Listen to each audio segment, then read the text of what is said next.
tous et donc bienvenue dans cette nouvelle vidéo du site internet investirsenslip.fr.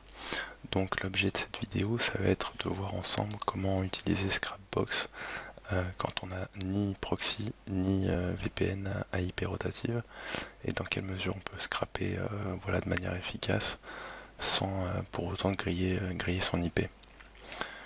Donc on va y aller. On va faire un petit scrap, hein. Admettons qu'on veut scraper du site. Tout ce qui se termine par en .com et avec le mot-clé donc Obama par exemple. On va configurer le truc. Voilà, dans le cas où on veuille faire du monothread, hein, donc ce qui est conseillé quand on n'a pas de proxy ni de VPN, ce qu'on fait, c'est qu'on se met en monothread. Du coup on décoche ici cette ligne là et puis pour régler le délai de récolte le délai de requête impacté sur Google, c'est ici qu'on vient configurer le random, hein. Donc là c'est beaucoup trop court. Voilà, on va essayer de se mettre sur quelque chose un peu plus tranquille, donc entre 11 et 16 secondes. Bon voilà, c'est un petit peu lent, hein. Ça faut pas croire que vous allez scraper des milliers de résultats en quelques secondes, mais par contre voilà, vous êtes plus ou moins tranquille, hein. Donc Scrapbox aléatoirement va choper une valeur incluse entre 11 et 17 là par exemple pour lancer sa requête. Bon, je vous conseille de laisser une petite marge entre les deux de manière à simuler un comportement plus ou moins humain. Voilà, éviter de passer pour un robot. Voilà. Donc, attendez, on va revenir juste 2 secondes là-dessus. Vous voyez qu'on a configuré le truc entre 11 et 17. Et bon, je vais lancer le scrap comme ça pour que vous voyez un petit peu ce que ça donne. Donc oui, on continue, hein.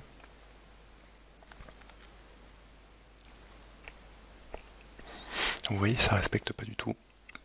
Excusez-moi, ça respecte pas du tout le timing que j'ai mis, hein. C'est beaucoup trop rapide en fait là. Alors la raison pour laquelle en fait ça respecte pas mon timing, c'est parce que ici il y a pas mal de gens qui oublient cette petite menu déroulant là. Le délai qui est ici sera toujours prioritaire quand vous êtes en monothread sur le random que vous configurez ici. Voilà.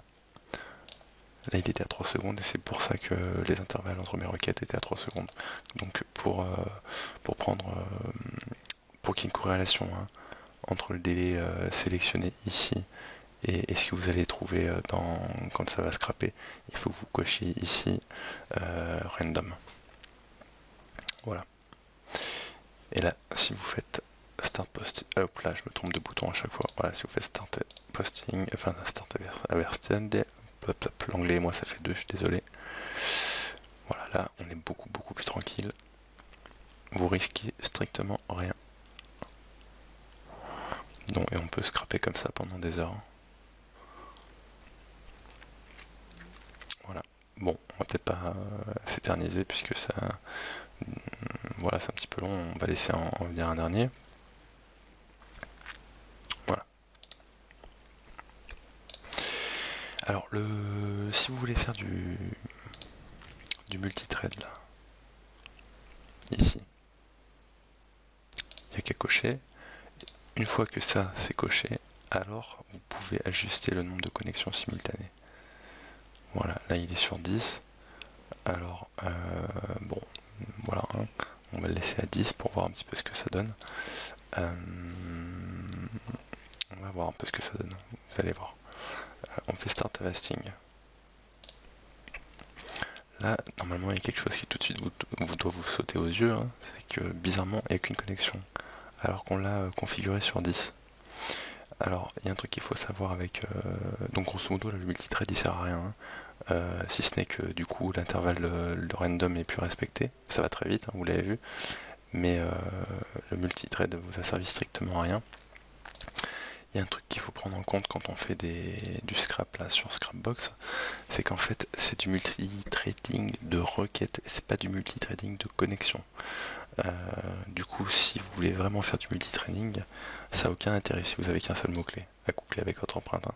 Il faut que vous multipliez Sarkozy, tiens. Il faut que vous multipliez le nombre de mots-clés à traiter en parallèle. Voilà, pour faire du multitrading de requêtes. Voilà, c'est une petite différence de vocabulaire voilà, qui explique bien la différence, hein. Enfin, en tout cas, moi, ça me semble clair.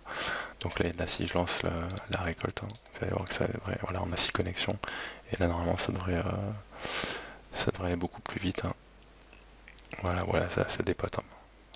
On va l'arrêter parce que sinon, bon, je risque pas grand chose, hein, pas très loin, mais bon. Donc voilà, si vous voulez faire du multitrading, sachez que ça sert à rien de... Voilà, enfin, comment dire, ça sert à rien de mettre ici 10 si vous avez que 3 mots-clés, quoi.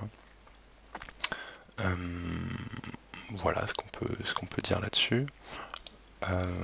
Et vous aurez remarqué que donc ce qui est un peu ennuyeux, c'est que quand on fait du multitrading, le RND delay range, là, le random est plus du tout pris en compte. On ne peut pas temporiser du multithread. Voilà, c'est un peu bourrin. Du coup, quand on va faire du multitrading, voilà, on fait du multitrading, on va dire, assez régulièrement. Si c'est juste pour scraper, voilà, comme ça, 10 mots-clés, vous pouvez y aller un peu comme un bœuf.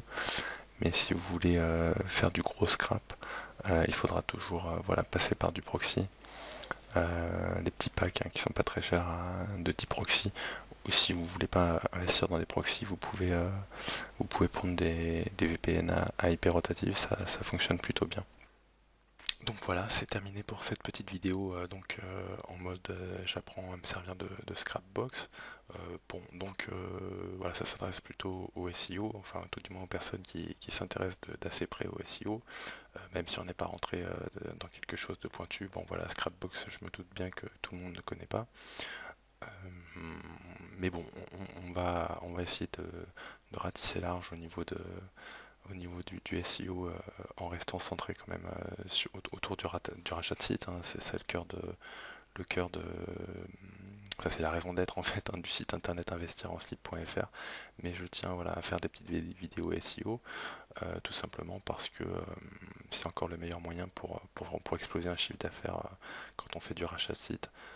Donc voilà, avoir des petites compétences comme ça, de scrapping ou autre, hein. De toute façon, Scrapbox, c'est quand même un petit logiciel qui sert à pas mal de choses. Je trouve ça intéressant, voilà, de parler de ça à travers quelques vidéos. Donc surtout, n'hésitez pas à vous abonner à la chaîne YouTube, à partager ça sur Facebook ou Twitter, ça nous fera plaisir. Et puis si vous avez des questions, je vous invite à vous rendre dans la partie commentaire du site internet, investir-en-slip.fr. Voilà, le nom est rigolo, mais on répond à toutes les questions, et on fait de notre mieux voilà, pour essayer de vous faire progresser un petit peu, si c'est possible. À bientôt, merci.